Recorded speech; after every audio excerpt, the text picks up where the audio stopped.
Konsumsi dalam Islam diartikan sebagai penggunaan terhadap komoditas yang baik dan jauh dari sesuatu yang diharamkan. Maka, sudah tentu termotivasi yang akan mendorong seseorang untuk melakukan aktivitas konsumsi yang sesuai dengan prinsip ekonomi dalam Islam.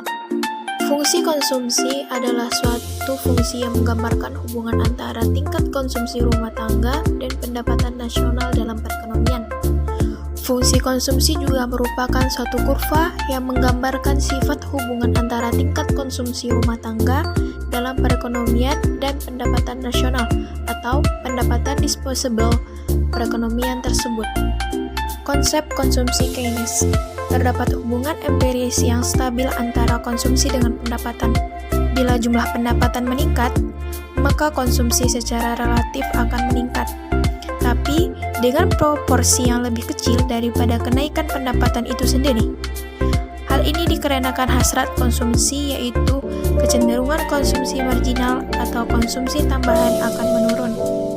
Keynes beranggapan bahwa tidak seorang pun yang akan mengkonsumsi seluruh kenaikan pendapatannya, tapi ia juga menganggap bahwa semakin kaya seseorang tersebut, maka akan semakin berkurang konsumsinya. Anggapan mengenai berkurangnya kecenderungan mengkonsumsi secara marginal ialah bagian penting dalam teori Keynes. Prinsip konsumsi dalam Islam terbagi 5 menurut Mahmud 2017. Yang pertama, prinsip keadilan, yaitu mencari rezeki yang halal dan tidak dilarang hukum. 2. Prinsip kebersihan, yaitu makanan yang dikonsumsi haruslah baik dan cocok untuk dimakan, tidak kotor, juga tidak menjijikkan sehingga merusak selera. 3. Prinsip kesederhanaan ialah prinsip yang mengatur perilaku manusia mengenai makan dan minum tidak berlebihan. 4. Prinsip kemurahan hati. Dengan menaati perintah Islam, tidak ada bahaya maupun dosa ketika kita memakan dan meminum makanan dan minuman halal yang disediakan Allah Subhanahu wa Ta'ala. Konsep maslahat dalam perilaku konsumen ekonomi Islam. Maslahat, manfaat, dan berkah. Menurut Imam Sabibi, maslahat adalah sifat atau kemampuan barang atau jasa yang mendukung elemen-elemen dan tujuan dasar dari kehidupan manusia. Elemen-elemen tersebut yaitu kehidupan atau jiwa, al-nafs, properti atau harta benda, al-mal, keyakinan, al-din, intelektual, al-aql, dan keluarga atau keturunan, al-nas. Tujuan konsumsi dalam memenuhi kebutuhan, baik itu berupa barang dan jasa ataupun konsumsi, dalam ekonomi Islam harus menurut syariat Islam. Konsumsi dalam Islam bukan berarti memenuhi keinginan libido atau kebutuhan dasar saja, tetapi juga harus ditunjukkan untuk akhirat melalui niat yang baik supaya bernilai ibadah atau amal soleh. Tujuan konsumsi seseorang dalam ajaran Islam dan yang harus diikuti dalam aktivitas ekonomi adalah: yang pertama, untuk mengharapkan ridho Allah Subhanahu wa Ta'ala. Yang kedua, untuk mewujudkan kerjasama antar anggota masyarakat dan tersedianya jaminan sosial. Yang ketiga, untuk menumbuhkan rasa tanggung jawab individu terhadap kemakmuran diri, keluarga, dan masyarakat sebagai bagian dari aktivitas dan dinamisasi ekonomi.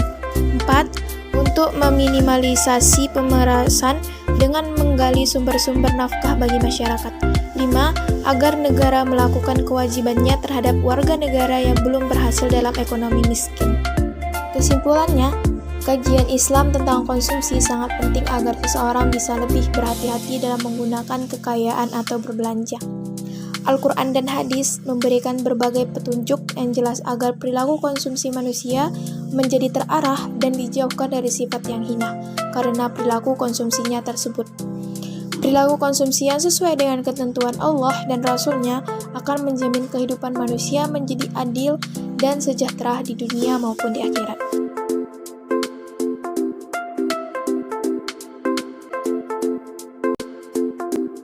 Konsumsi dalam Islam diartikan sebagai penggunaan terhadap komoditas yang baik dan jauh dari sesuatu yang diharamkan.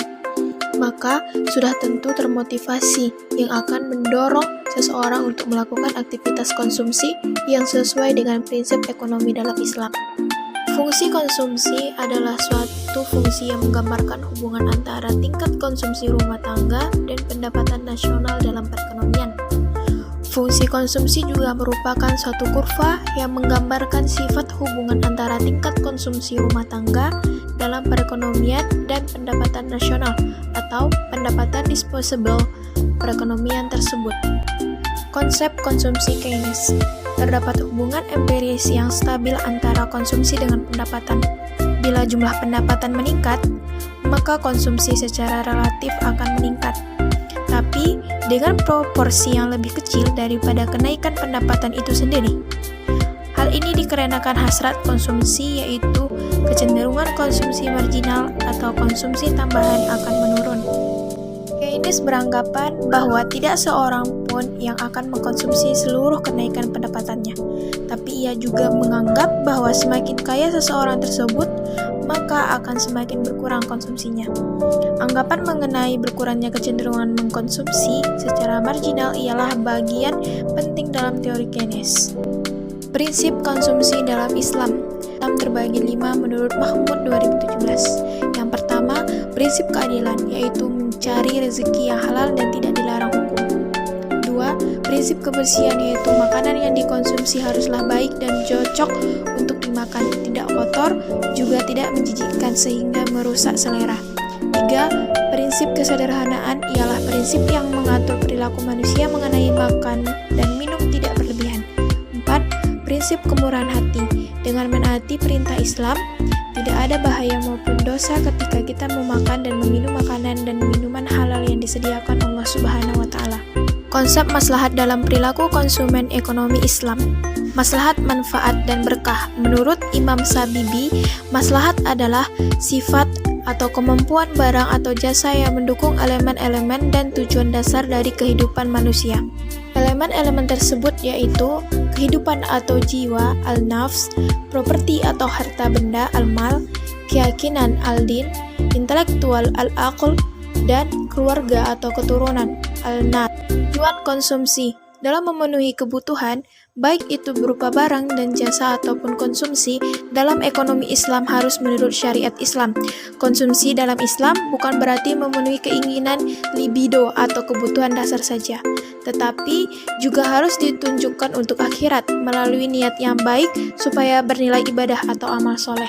Tujuan konsumsi seseorang dalam ajaran Islam dan yang harus diikuti dalam aktivitas ekonomi adalah: yang pertama, untuk mengharapkan ridho Allah Subhanahu wa Ta'ala. Yang kedua, untuk mewujudkan kerjasama antar anggota masyarakat dan tersedianya jaminan sosial. Yang ketiga, untuk menumbuhkan rasa tanggung jawab individu terhadap kemakmuran diri, keluarga, dan masyarakat sebagai bagian dari aktivitas dan dinamisasi ekonomi. 4. Untuk meminimalisasi pemerasan dengan menggali sumber-sumber nafkah bagi masyarakat. 5. Agar negara melakukan kewajibannya terhadap warga negara yang belum berhasil dalam ekonomi miskin. Kesimpulannya, kajian Islam tentang konsumsi sangat penting agar seseorang bisa lebih berhati-hati dalam menggunakan kekayaan atau berbelanja. Al-Quran dan hadis memberikan berbagai petunjuk yang jelas agar perilaku konsumsi manusia menjadi terarah dan dijauhkan dari sifat yang hina karena perilaku konsumsinya tersebut. Perilaku konsumsi yang sesuai dengan ketentuan Allah dan Rasul-Nya akan menjamin kehidupan manusia menjadi adil dan sejahtera di dunia maupun di akhirat.